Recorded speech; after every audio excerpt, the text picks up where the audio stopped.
Bien, écoutez, je pense que nous allons commencer. J'espère que tout le monde va bientôt se joindre à nous.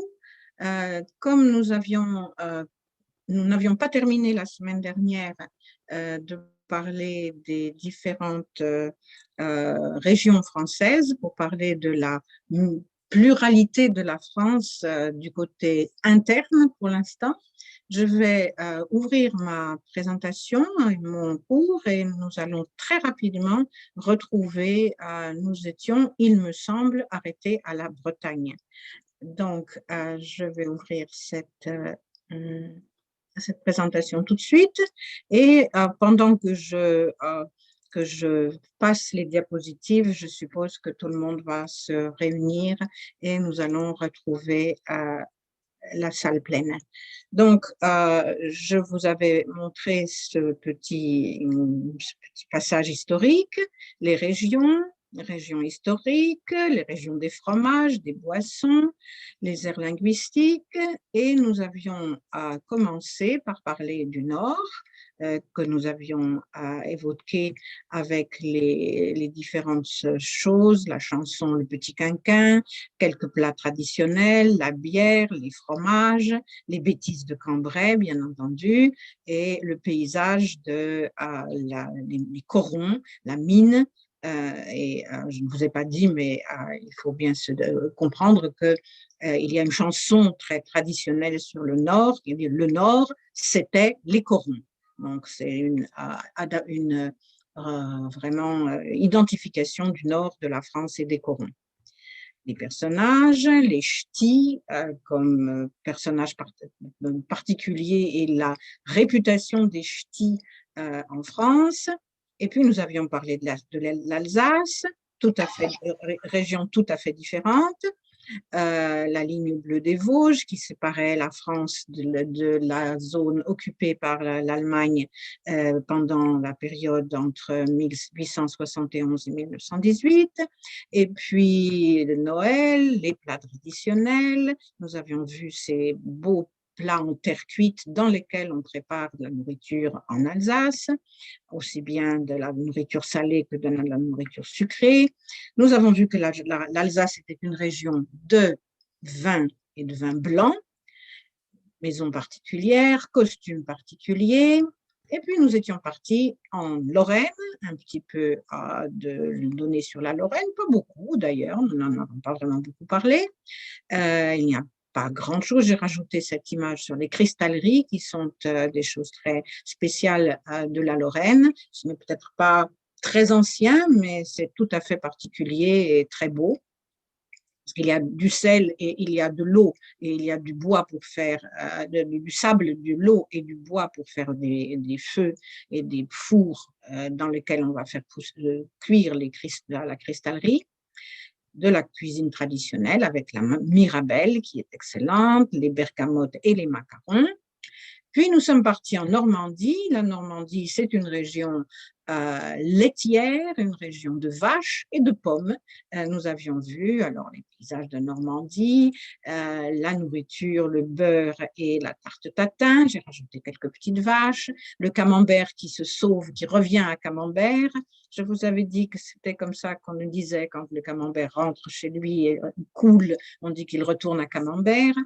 Et puis les pommes avec lesquelles on fait du cidre et du calvados, et l'habitat traditionnel, l'armoire normande, donc que l'on voit dans les meubles, le costume traditionnel des Normandes et des Normands, avec les costumes masculins, avec le parapluie, parce qu'il pleut souvent en Normandie. Et les cours, les expressions traditionnelles normandes, peut-être ben oui, peut-être ben que non, je ne peux pas dire, qui nous donnaient pour les Français ce qu'est un caractère de normand et une réponse de normand. Donc, voilà ce que nous avions vu. Et maintenant, nous allons aborder la Bretagne. Puis, j'espère que nous allons quand même passer toutes les autres régions en revue parce qu'il y a encore d'autres choses à dire. Nous allons essayer d'avancer un petit peu. Donc, la Bretagne, c'est très facile à repérer, c'est cette main qui avance dans la France. La Bretagne, pour la France, c'est une région très intéressante, un peu mystérieuse aussi parce qu'on ne parle pas forcément français en Bretagne, et avec des traditions et une réputation intéressante. Par exemple, il y a le personnage de l'Ankou, qui est un esprit de la mort en fait, et qui, soi-disant, se promène dans les landes bretonnes, et si vous rencontrez la charrette de l'Ankou, ce n'est pas un très bon signe de longévité. Il y a une chose que pour tous les Français savent, les Bretons ont des chapeaux ronds. Il y a une chanson qui dit cela: ils ont des chapeaux ronds, vive la Bretagne, ils ont des chapeaux ronds, vive les Bretons. Bon, peut-être pas tous ont des chapeaux ronds, mais ça fait partie de l'image traditionnelle. Et puis, il y a l'image de Bécassine, qui a été popularisée par la bande dessinée au 19e siècle, qui est l'exemple typique de la bonne d'enfant, donc on dirait en anglais la nurse, mais on dit en français la nounou, la bonne d'enfant, qui venait de sa Bretagne natale travailler à Paris dans les maisons françaises des bourgeois, et qui était réputée pour être complètement stupide. Donc, c'était une image de la Bretonne traditionnelle. En Bretagne, on mange et on fait des crêpes. Si vous pensez que la crêpe est un plat typiquement russe, vous vous trompez. C'est un plat typiquement breton. Et si vous dites aux Bretons qu'on mange des crêpes en Russie, ils seront très étonnés parce qu'ils considèrent que c'est en Bretagne qu'on mange des crêpes. La crêpe est la base de l'alimentation bretonne. Mais on fait des crêpes non seulement de blé, mais également de farine de sarrasin, grichka. La Bretagne est la seule région en France où on fasse pousser le sarrasin et où on consomme du sarrasin. C'est assez exceptionnel pour la Bretagne. Et vous voyez que l'on fabrique les crêpes, on ne les fait pas dans des poêles, mais on les fait sur une plaque chaude, plate, que l'on appelle un bilig. Et c'est la façon traditionnelle de faire des crêpes en Bretagne. Et on peut rencontrer même à Paris des crêperies dans les rues qui fabriquent les crêpes justement sur ces biligs. C'est la façon traditionnelle de le faire. Alors ça peut aussi être des crêpes fourrées, mais la crêpe ordinaire, c'est une crêpe toute simple que l'on peut manger avec du sucre, par exemple. Une chose très traditionnelle en Bretagne, maintenant je pense que c'est dans les musées qu'on les rencontre, mais dans les maisons bretonnes, il y avait des lits clos. Donc ce sont des meubles qui étaient dans l'appartement, dans la maison bretonne, et qui étaient une sorte d'armoire dans laquelle on dormait. Vous voyez, c'est un lit avec des portes qui se ferment. Et c'était dans cette boîte que les Bretons dormaient. Je ne sais pas du tout pourquoi, je n'ai jamais vu ça dans d'autres régions ou dans d'autres civilisations, mais le lit clos était un objet traditionnel de l'ameublement de la Bretagne. Alors, la chose la plus célèbre en Bretagne, dans le domaine de l'habillement, ce sont les coiffes. Nous avions vu des coiffes normandes, mais elles étaient d'un seul type. En Bretagne, les coiffes sont très variées, et on reconnaît les différentes représentantes de Bretagne suivant leur coiffe. La plus célèbre, c'est la coiffe du pays Bigouden, qui, souvent, elle est d'une quinzaine de centimètres, mais elle peut atteindre même une trentaine de centimètres.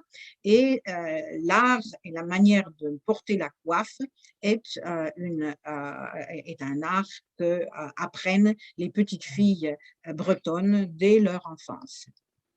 Vous voyez ici des photos avec les bigoudaines qui portent leur coiffe.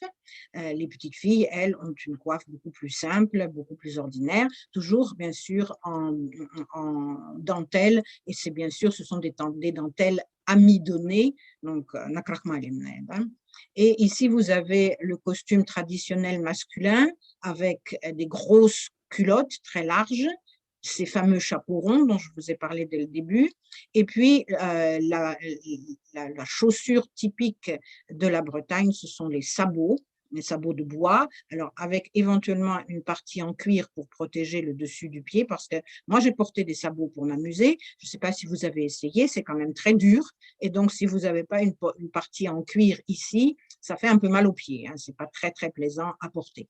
Donc il peut y avoir cette partie en cuir ici.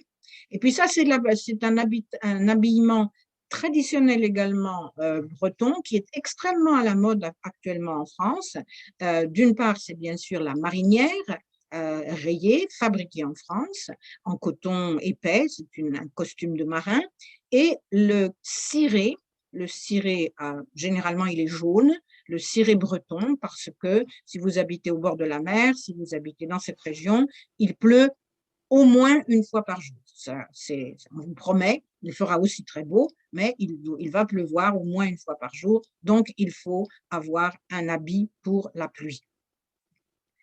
Vu par les autres Français, alors je vais vous montrer, puisque nous étions dans les costumes, les poupées traditionnelles. Donc voilà, j'ai un couple de Bretons, ils sont très, très vieux. Ça, c'est la robe avec le chapeau traditionnel, mais ce n'est pas une bigoudelle, celle-là. Et puis, vous avez un jeune homme breton avec son beau chapeau rond, comme vous le voyez ici, chapeau en velours. Lui, il n'a pas le costume paysan, il a un pantalon droit, donc c'est déjà probablement un Breton de la ville. Les Bretons ont une certaine réputation en France. Donc, comme vous voyez, je vous dis, il pleut tout le temps en Bretagne. Ils ont des chapeaux ronds, ça c'est un peu bête, mais ça vient d'une chanson. Et surtout, ils sont têtus. Et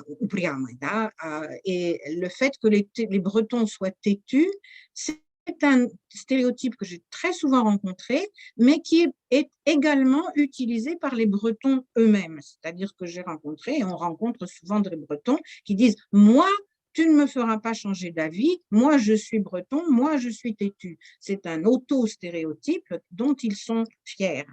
Et on utilise assez souvent ces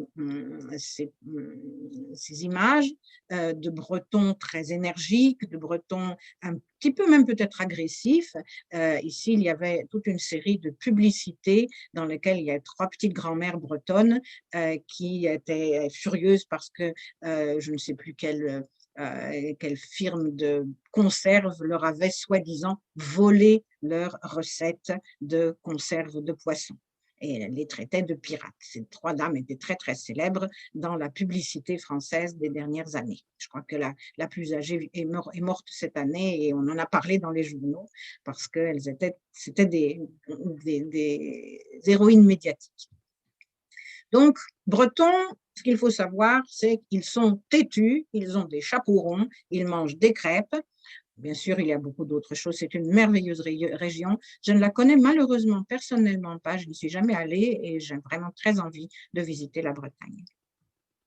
Alors, nous allons descendre maintenant plus vers le sud et passer dans la zone plus méridionale, la zone plus près de la Provence. Nous descendons ici sur le centre de la France et surtout la région de l'Auvergne. Assez peu d'images de l'Auvergne, une danse traditionnelle, la bourrée. Pourquoi est-ce que tout le monde connaît la bourrée? Je ne sais pas, mais c'est une danse traditionnelle que l'on connaît. Et bien sûr, surtout, des fromages d'Auvergne, parce que l'Auvergne est là aussi une région d'élevage avec des vaches qui donnent du bon lait dans la montagne. C'est un peu comme l'Altaï, l'Auvergne, ça se ressemble un peu, sauf que c'est une région volcanique, mais dans l'ensemble, il y a beaucoup de choses qui se ressemblent. Donc, vraiment, l'Auvergne, juste 2 petites images.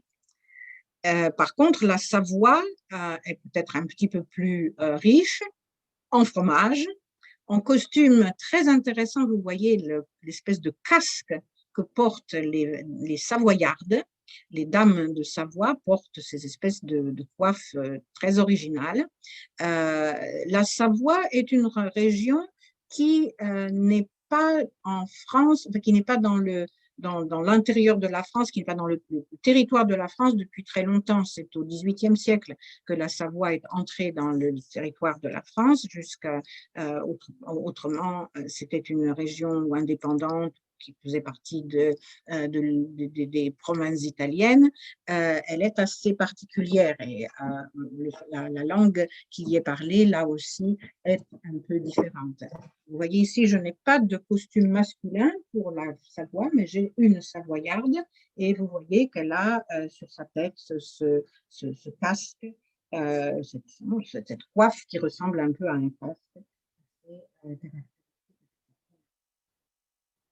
Juste une petite image pour la Savoie. Par contre, là, nous allons descendre dans une région bien plus énigmatique et bien plus étonnante de la France, puisqu'il s'agit du Pays basque. Si vous vous souvenez des premières diapos de cette présentation, le peuple basque faisait partie des tout premiers peuples qui se sont installés sur le territoire qui est maintenant le territoire de la France. Nous avions les Basques, les Ligures qui étaient quelque part par ici, et donc ce peuple-là s'est installé depuis ce que l'on appelle généralement des temps immémoriaux. On ne sait pas du tout de quelle origine ils viennent, et surtout on ne sait absolument pas d'où vient la langue du peuple basque. La langue l'euskara est une langue tout à fait originale qui n'a pas de lien typologique ni de lien historique avec une langue particulière. Cela donne bien entendu une civilisation tout à fait à part. En plus, la région du sud de la France a été tantôt occupée par les Visigoths, puis par les Anglais, et elle a une imprégnation française assez peu importante, ce qui nous donne une région très originale. Alors, une des originalités que tout le monde connaît et à quoi est associé le Pays basque, c'est la pelote basque. La pelote basque, c'est un jeu de balle qui se joue avec une sorte de grande raquette qui s'appelle la chistera et qui se met sur la main comme ça, qui s'attache sur la main avec une sorte de lacet et dans lequel vous attrapez la balle et vous pouvez la relancer. On joue contre un mur. On peut attraper bien sûr la balle à main nue ou avec une sorte de raquette plus simple, mais la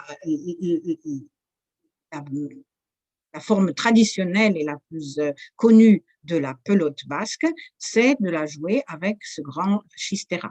Vous voyez ici un mur contre lequel ce joueur va jouer. Alors, ne me demandez pas les règles de la pelote basque, je n'en ai pas la moindre idée, mais c'est un jeu qui ne se pratique que dans cette région, ou s'il se pratique dans une autre région, il est de toute façon uniquement lié à la région basque et à cette origine du pays. Donc, vous voyez, c'est un espèce de panier en osier, en fait. Il est fait de petites tiges. On rencontre beaucoup de recettes françaises qui s'appellent quelque chose basquaise ou à la basquaise. Souvent, c'est du poulet. Cela veut dire qu'il y a des poivrons dans la recette. Сладкий перец, да? Сладкий или не очень сладкий, потому что тут растут очень острые перцы. Donc, vous voyez ici, il y a des piments plus forts. Il y a notamment dans la région du Pays basque, la ville d'Espelette. Et le piment d'Espelette est un piment séché que l'on rencontre dans toute la cuisine, au minimum du sud de la France, dans la cuisine de cette région. Mais il n'y a pas que le poulet basquaise qui est connu. Il y a aussi des gâteaux basques. Par exemple, un gâteau avec de la crème pâtissière à l'intérieur, c'est celui-là qu'on appelle le gâteau basque, mais également le même style de gâteau peut être fait avec de la confiture de cerise noire. Ce sont donc des sortes de tourtes que l'on vend sous la dénomination de gâteau basque. Voilà le costume traditionnel du basque.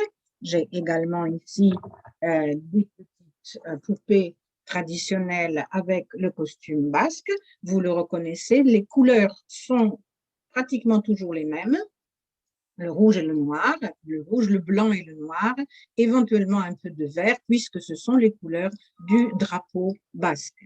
Et vous voyez également une chose qui est très typique, c'est sur cette jupe rouge de la jeune femme, une bande noire, une ou deux bandes noires horizontales, le gilet noir sur une chemise blanche, une coiffe assez souple, comme une espèce de fichu de tissu plié. L'homme, lui, il est habillé d'une façon relativement simple, en noir et blanc, ou éventuellement avec un gilet rouge, comme vous le voyez ici. Ce qu'il porte obligatoirement, c'est bien sûr le béret basque. Alors là, nous allons détruire un autre stéréotype. Tout à l'heure, nous avons parlé des crêpes, et je vous ai dit que les crêpes n'étaient pas russes, mais elles sont bretonnes. Et si vous pensez que les bérets sont du Caucase, et vous avez vu sur les films des gens avec des grands bérets dans les films de Géorgie, par exemple, eh bien, il faut vous détromper, le béret est un couvre-chef basque. En tout cas, les Basques sont absolument persuadés que c'est de leur région que viennent les bérets. Et c'est comme ça que ça s'appelle, c'est un béret basque. Voilà. Mais il y a également une chaussure traditionnelle de la région du Pays basque qui est très connue en France, qui s'appelle les espadrilles et qui est exactement la chaussure de l'été. C'est une chaussure en tissu, en toile, en grosse toile, en toile épaisse, avec une semelle de corde. Généralement, il y a maintenant, dans les formes plus ou moins modernes, on met en dessous, on met une petite semelle en caoutchouc, mais traditionnellement, il n'y a même pas de semelle en caoutchouc, il y a juste cette semelle de corde, un petit bout renforcé ici en broderie, et c'est une paire de chaussures qui va vivre au maximum un été. C'est une paire de chaussures très agréable à porter, mais elle va très rapidement se déformer suivant la forme de votre pied. Vous savez, c'est un peu comme les valinki en russe.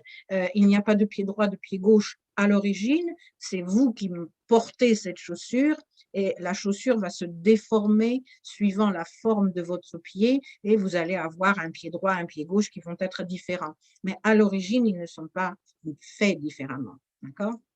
Donc ça, ce sont des espadrilles et les espadrilles sont synonymes pour les Français de chaussures de l'été. C'est très agréable à porter, c'est très confortable.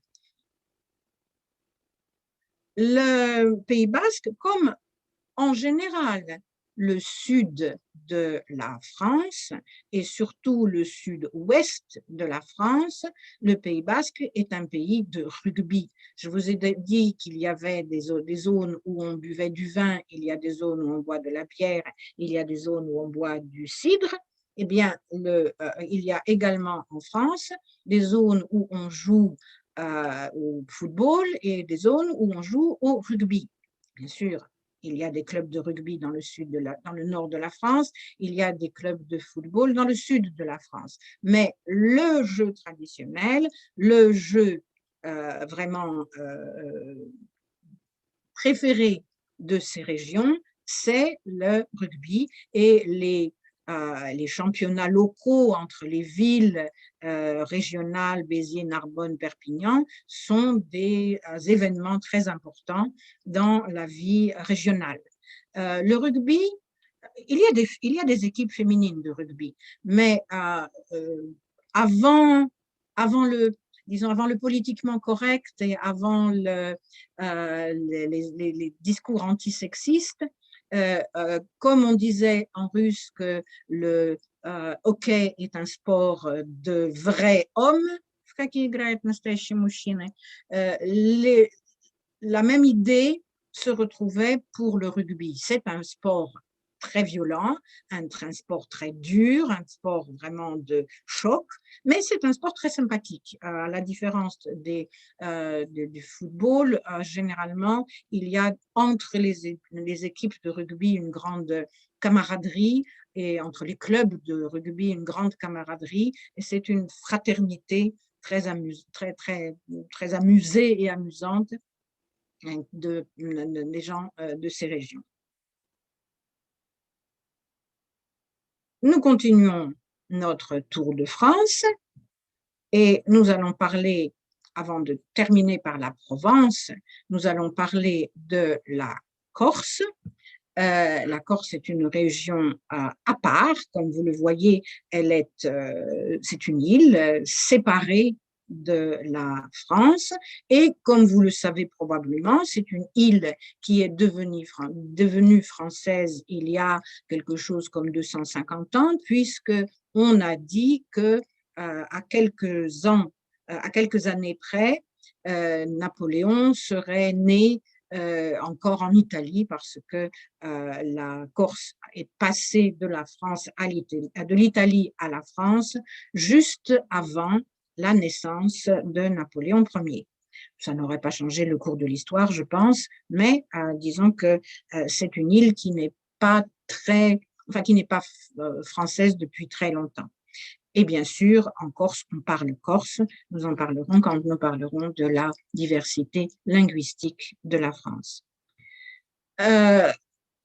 Pour nous guider sur les stéréotypes sur la Corse et sur ce qu'il faut savoir de la Corse, c'est très simple d'utiliser Astérix et Obélix, les histoires d'Astérix et Obélix, puisqu'il y a une bande dessinée qui se passe en Corse, Astérix et Obélix en Corse, et dans laquelle on utilise tous les stéréotypes consacrés à la Corse.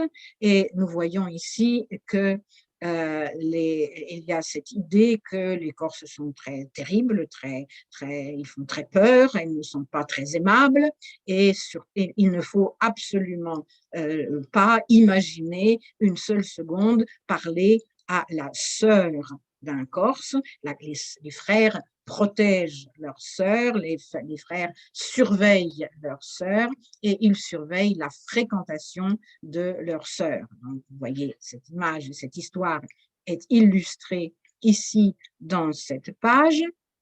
Et on retrouve d'ailleurs cette idée dans le Colomba de Mérimée qui se passe en Corse et qui utilise aussi des images typiques de la Corse dans l'esprit des Français. On voit également une deuxième image très typique, vous les voyez, ils ne bougent même pas, ils sont complètement immobiles. Il y a des rivalités entre les différents clans, donc la Corse, a priori, historiquement, était une région un peu comme le Caucase, c'est-à-dire que c'est une région de montagne. Dans chaque vallée, il y a son clan qui n'est pas ami avec le clan voisin et il y a des disputes entre les différentes familles. Et donc, nous le voyons ici dans cette histoire. Astérix a beaucoup de mal à organiser les Corses contre les Romains parce que les Corses se battent surtout entre eux et il essaye de les associer contre les Romains. C'est une histoire, bien sûr. Alors, on parle également du maquis. Le maquis est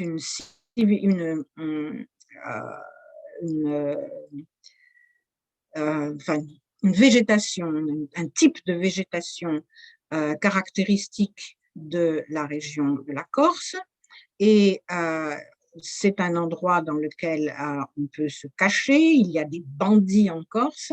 Et quand on dit de quelqu'un qu'il prend le maquis, cela veut dire qu'il se réfugie dans cette zone un peu sauvage et qu'il est très difficile de le trouver parce que ce sont des paysages assez désertiques et dans lesquels on peut se cacher. Et le mot maquis, qui donc est un mot qui désigne à l'origine la végétation en Corse, dans l'histoire de France, est devenu le synonyme de clandestinité.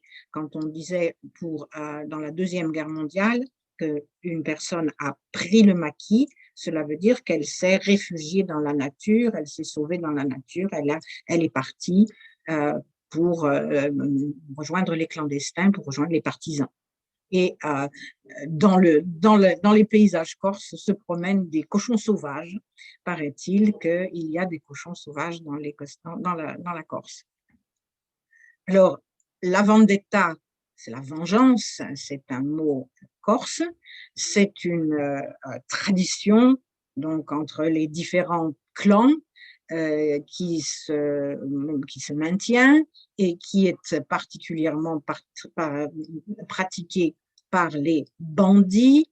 Donc, l'expression « un bandit corse », c'est une expression typique française. Il y a probablement encore dans les forêts des bandits qui attaquent les voyageurs. Enfin, j'imagine, ce n'est probablement plus le cas. Mais c'était une région assez dangereuse. On dit que les Corses sont susceptibles. Il ne faut pas leur dire quelque chose, il ne faut pas les critiquer. Et ici, vous avez un dessin très caractéristique parce que Obélix, dans les histoires d'Astérix et Obélix, Obélix est susceptible, c'est-à-dire qu'il se vexe facilement, il n'aime pas la critique. Et ici, nous avons la rencontre de deux personnages susceptibles. La Corse, c'est le cauchemar des Romains, tu as compris, le gros, je ne suis pas gros et je suis aussi le cauchemar des Romains. Et il avait dit, tu es susceptible, tu me plais. Donc, Obélix est comme un Corse, il est aussi susceptible qu'un Corse et donc il devient un ami de ce personnage principal de l'histoire. C'est aussi, bien sûr, un stéréotype sur la Corse. Dans Astérix et Obélix, on trouve un stéréotype que je connais moins et qui n'est pas pour uniquement la région de la Corse. Nous avons vu que dans le nord de la France, il y a aussi des fromages qui puent. Je crois qu'il y a des fromages qui puent dans toutes les régions françaises. Vous savez, puer, ça veut dire sentir mauvais, vagnac. Hein. Et ici, voilà, cette illustration typique du fromage que ce Corse a l'intention de manger et que Astérix et Obélix ne trouvent probablement pas tout à fait à leur goût, et même le petit chien Idéfix n'apprécie pas l'odeur de ce fromage. Un autre stéréotype sur les Corses, c'est la sieste. Je suppose que vous savez qu'est-ce que c'est que la sieste. La sieste, c'est dormir après le déjeuner. La sieste est une tradition, je dirais probablement de tous les peuples méditerranéens. Dans le sud de la France, c'est assez fréquent. En Espagne également, c'est une chose assez fréquente. Et donc, cette caractéristique des Corses, c'est normal, c'est une région où il fait chaud. Et en été surtout, au milieu de la journée, c'est difficile de travailler, c'est pénible de travailler parce qu'il fait trop chaud. Donc, quand il fait trop chaud, eh ben, on fait la sieste, on dort, on se repose, et puis on reprendra le travail après la sieste. Et vous voyez ici, dans cette histoire d'Astérix, nous avons là encore le stéréotype qui est utilisé. Le Romain le laisse partir, pars, tu es libre. Il dit, pars, tu es libre, tu es libre. Après la sieste. Comment après la sieste? Il est tard, Romain. Si je fais la sieste maintenant, je n'aurai pas le temps de la faire avant de dormir. Alors tu me laisses tranquille ou je m'énerve. Et le Romain ne comprend vraiment pas cet humour et ne comprend vraiment pas que ce Corse ait décidé tranquillement de faire sa sieste parce que c'est l'heure de la sieste. Et puis, un stéréotype qui n'est pas remarqué dans Astérix et Obélix, mais qui est très connu en France, et que l'on retrouve dans toutes les histoires corses. Vous savez, ce sont des petites histoires humoristiques dans lesquelles sont représentées telle ou telle nationalité ou telle région. En France, il y a des histoires corses et dans les histoires corses, les Corses sont toujours paresseux, susceptibles, ils font la sieste, ils se battent dans le maquis, etc., etc. Et notamment, l'idée principale, c'est que les Corses sont paresseux, lénivés. Vous voyez comment est-ce que l'on montre cela en une seule image. Si vous devez dessiner, peindre le bord de votre route, en Corse, plutôt que de bouger cette branche qui vous gêne, c'est trop pénible, c'est trop difficile, c'est trop dur, c'est plus facile de contourner cette branche pour tracer la bande blanche sur le bord de la route. Donc ça, c'est une route en Corse. Voilà, vous avez l'illustration de cette image, de ce stéréotype national à propos des Corses. Et il faut bien reconnaître qu'il existe un certain nationalisme corse. Ceci est le drapeau des nationalistes corses, c'est un drapeau célèbre. Et à certaines périodes, il y a eu des mouvements indépendantistes, il y a eu des bombes, il y a eu des explosions, il y a eu des attentats, pas très graves, mais tout de même assez ennuyeux pour que ce problème ait posé des soucis aux différents gouvernements français. Actuellement, il me semble que la question n'est pas très d'actualité et cela fait très longtemps que je n'ai pas entendu parler d'attentats ou d'actes de terrorisme en Corse. Mais le nationalisme corse continue à exister et parfois la Corse voudrait être indépendante et de la France et de l'Italie. Elle voudrait vraiment être une île indépendante de tout cela. La Corse en France est dite l'île de beauté.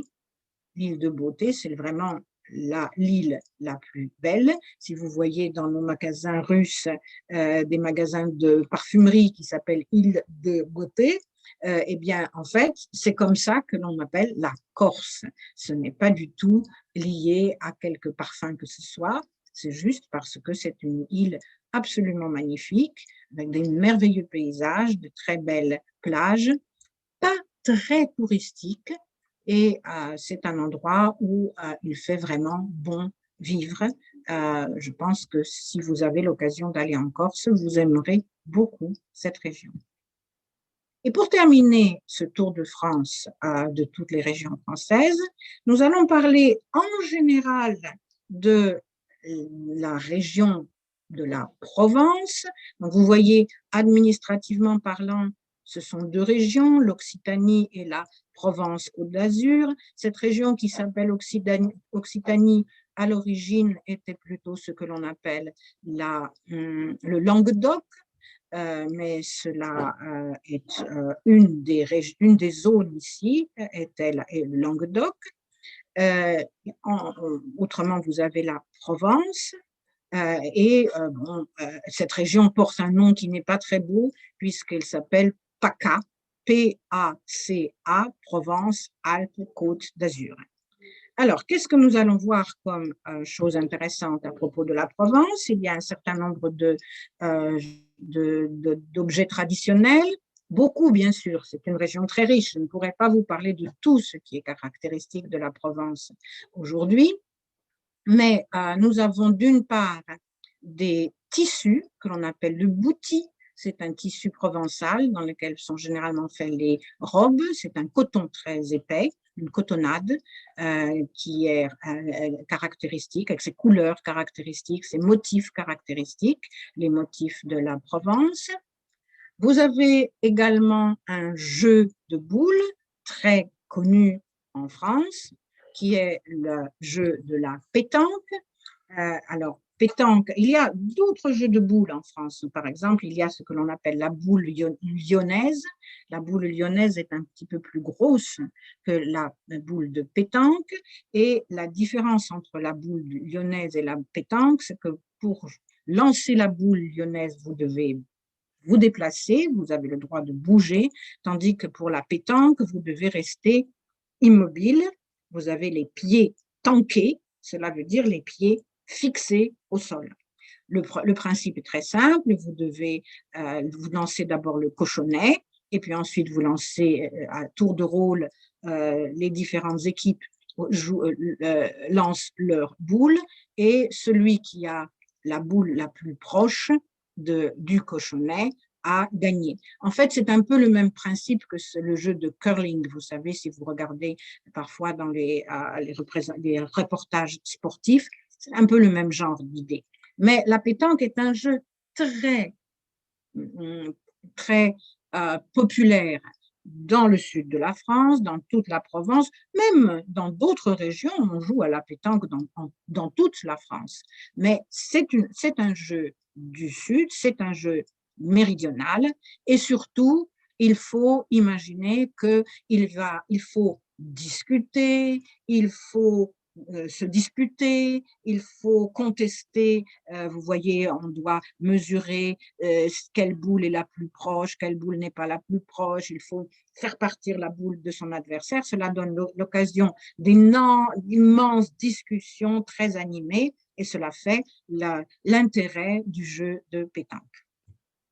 Vous voyez que cela se retrouve dans Astérix et Obélix, puisque ici, vous avez des personnages qui jouent à la pétanque au milieu de la route et qui ne laissent pas passer les Romains parce que la partie n'est pas terminée et il n'est pas question d'interrompre une partie de boule. C'est très important, donc il y a plusieurs façons de faire, tirer ou pointer, etc. Et vous voyez qu'une autre caractéristique d'un personnage du sud de la France, et il vous dit « Romain, si tu nous empêches de jouer la partie, si tu touches le bouchon, je te promets qu'à Massilia, c'est Marseille, ça va être terrible, la révolution, l'émeute, le massacre, la guerre, la grosse catastrophe. » Vous voyez une grande exagération qui là aussi est atypique d'un personnage du sud de la France.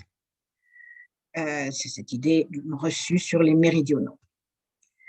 Des plats traditionnels, il y en a énormément. L'un des plats les plus célèbres du sud de la France, c'est la bouillabaisse. La bouillabaisse est une soupe de poisson qui se fait avec beaucoup de poissons différents, de différentes sortes de poissons.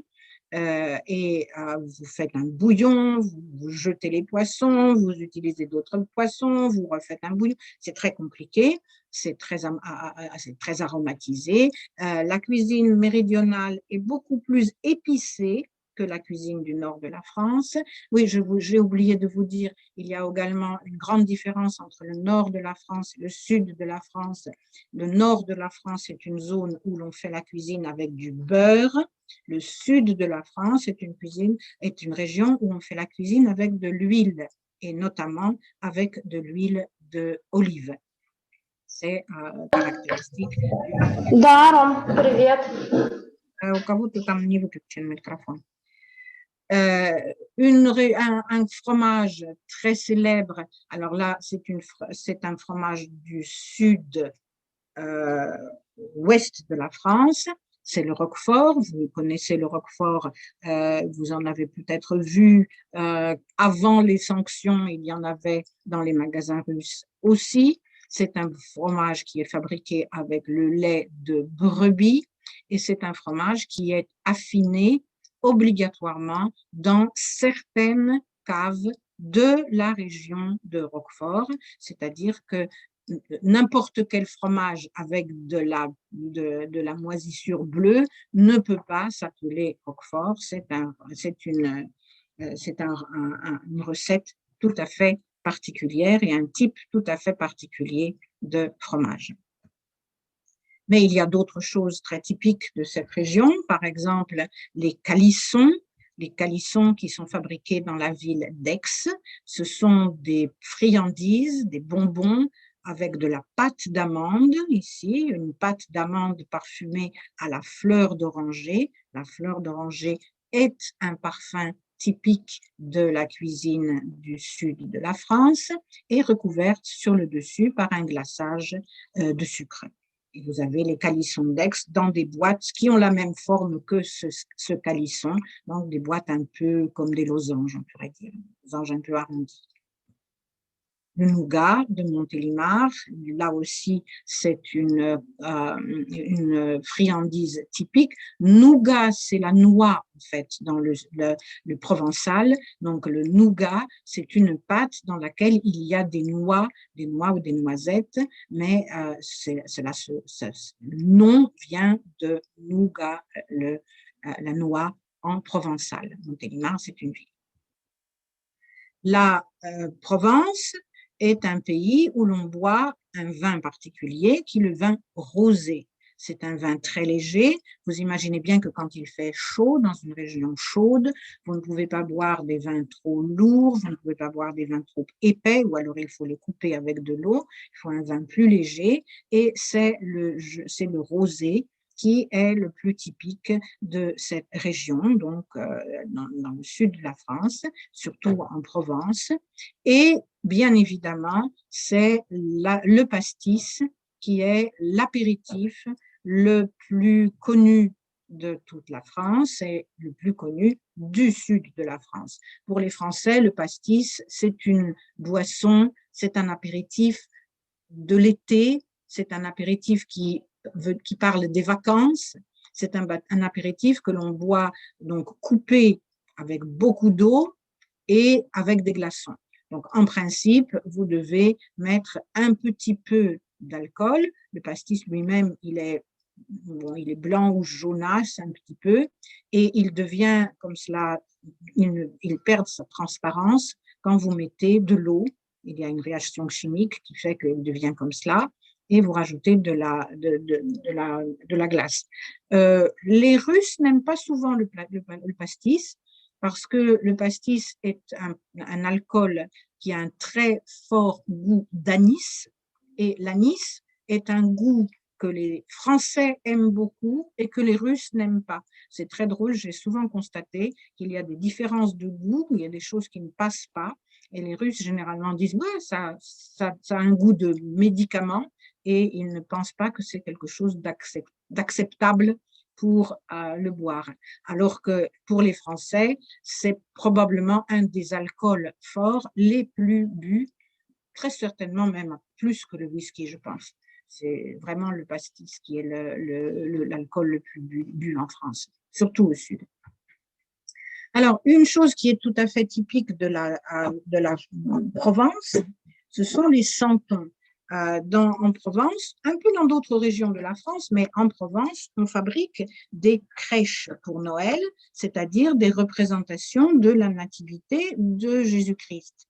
Et donc, dans une crèche, il y a une crèche, c'est le Yasli, il est dans une crèche, vous avez Joseph, vous avez Marie, vous avez le petit Jésus, et puis vous avez des moutons, vous avez l'âne et le bœuf qui ont réchauffé le Christ dans l'étable dans laquelle il s'était réfugié.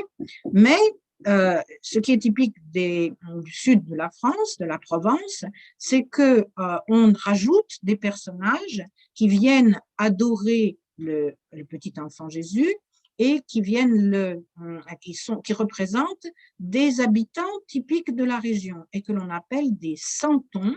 Un santon, cela veut dire un saint, donc, ce sont des santons, ce sont des petits personnages.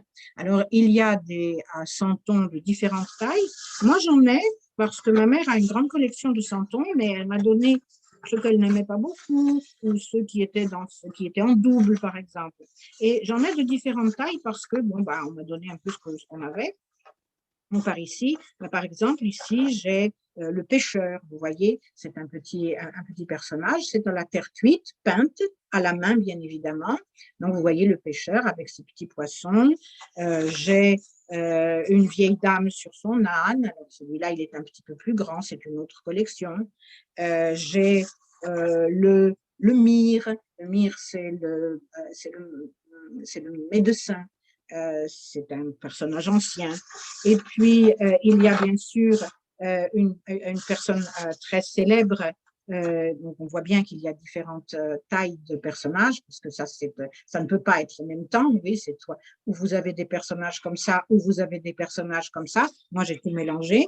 Et ici, c'est le personnage que l'on appelle l'Arlésienne, donc l'habitante de la ville d'Arles, avec un fichu très typique sur sa tête et puis un chignon. Donc voilà. Et pour Noël, on peut faire une crèche. Alors, il y a également, on peut acheter des petites maisons que l'on va mettre sur une cheminée, par exemple, pour faire une petite scène qui représente les personnages de la crèche. Donc là, je n'en ai pas une grande collection. Ma mère en a une plus grande collection. Je pense qu'elle doit avoir une bonne centaine de santons. Et il y a des gens qui ont plusieurs centaines de personnages. Ils achètent un ou deux personnages chaque année. Chaque année, les fabricants de santons inventent un nouveau personnage, un ou deux ou trois nouveaux personnages qu'ils rajoutent dans la crèche.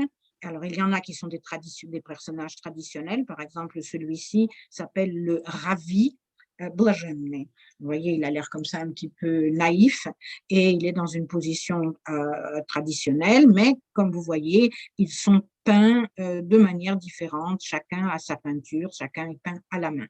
Ça, c'est tout à fait typique du sud de la France. Alors, qu'est-ce qui pousse et que vous connaissez certainement dans le sud de la France, dans la Provence, c'est la lavande. Il y a même toute une région qui s'appelle le Lavandou. C'est l'odeur typique de cette région. Il y a des endroits où l'on fait des corridas. Par exemple, vous voyez des corridas ici un peu partout.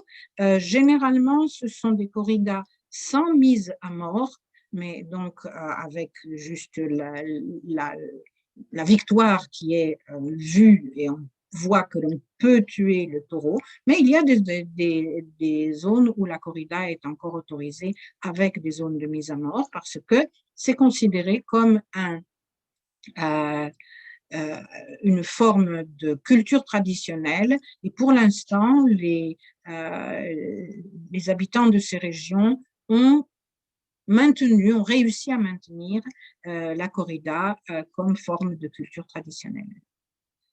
La musique et le costume, vous voyez les grands tambours de la région du Sud. Le costume, bon, il n'a rien de vraiment très, très original. C'est un costume féminin habituel, sauf que ici, les robes des femmes sont faites dans ce tissu provençal que je vous avais montré au début, mais sinon, c'est comme partout, une robe avec un tablier, un gilet et un fichu sur les épaules. Il n'y a pas de coiffe particulière, rien d'extraordinaire dans le costume provençal. Je dois avoir une ou deux dames de Provence, oui. Éventuellement, elles peuvent avoir un chapeau de paille sur la tête pour se protéger du soleil parce que c'est une région où il fait très chaud. Mais on ne peut pas dire que le costume est quelque chose de vraiment très spécial par rapport aux autres costumes traditionnels. Probablement, on peut distinguer seulement celui d'Arles avec une pointe en dentelle qui, là, est plus extraordinaire que celle des autres, et puis une petite coiffe en dentelle aussi. Et comme je vous ai dit, et c'est l'image sur laquelle nous allons nous arrêter, comme je vous ai dit, ce qui est traditionnel et très connu de la Provence, c'est l'exagération, c'est la galéjade, c'est la façon de parler, la faconde. Nous parlerons dans un autre cours, nous parlerons de la langue qui est parlée dans ces régions, mais ici, je veux parler de l'attitude vis-à-vis de la langue, de l'élocution, l'amour de la parole qui est dans le sud de la France, et surtout ce que l'on appelle l'exagération, puisque un Marseillais surtout, mais quelqu'un de la Provence en général, un Marseillais surtout, va obligatoirement augmenter, enjoliver, raconter une belle histoire pour le plaisir de raconter la belle histoire. Ce n'est pas des mensonges, peut-être un peu, mais c'est surtout c'est surtout une façon de rendre la vie plus belle. Et on donne comme exemple l'histoire qu'un jour, une sardine a bloqué le port de Marseille. Donc, vous imaginez quelle sardine cela était, parce que voilà, sur cette carte postale, on vous dessine cette sardine, qui en principe, vous savez qu'une sardine, c'est pas un gros poisson, hein, c'est 10, 12 cm, une sardine peut-être 15 cm, et là, vous avez une sardine qui a bloqué le port de Marseille. Typique exagération des personnages du sud de la France. On dit d'ailleurs que c'est presque vrai, cette histoire. En fait, il y avait un bateau qui portait ce nom et qui, comme le bateau qui a été coincé dans le canal de Suez il y a quelques jours, s'est coincé dans l'entrée du port et empêchait les autres bateaux de rentrer. Donc, effectivement, une sardine, mais c'était un bateau, avait bloqué le port de Marseille. Mais c'est beaucoup plus drôle de penser que c'est juste l'exemple typique de la façon que les Marseillais ont de représenter et de parler en général.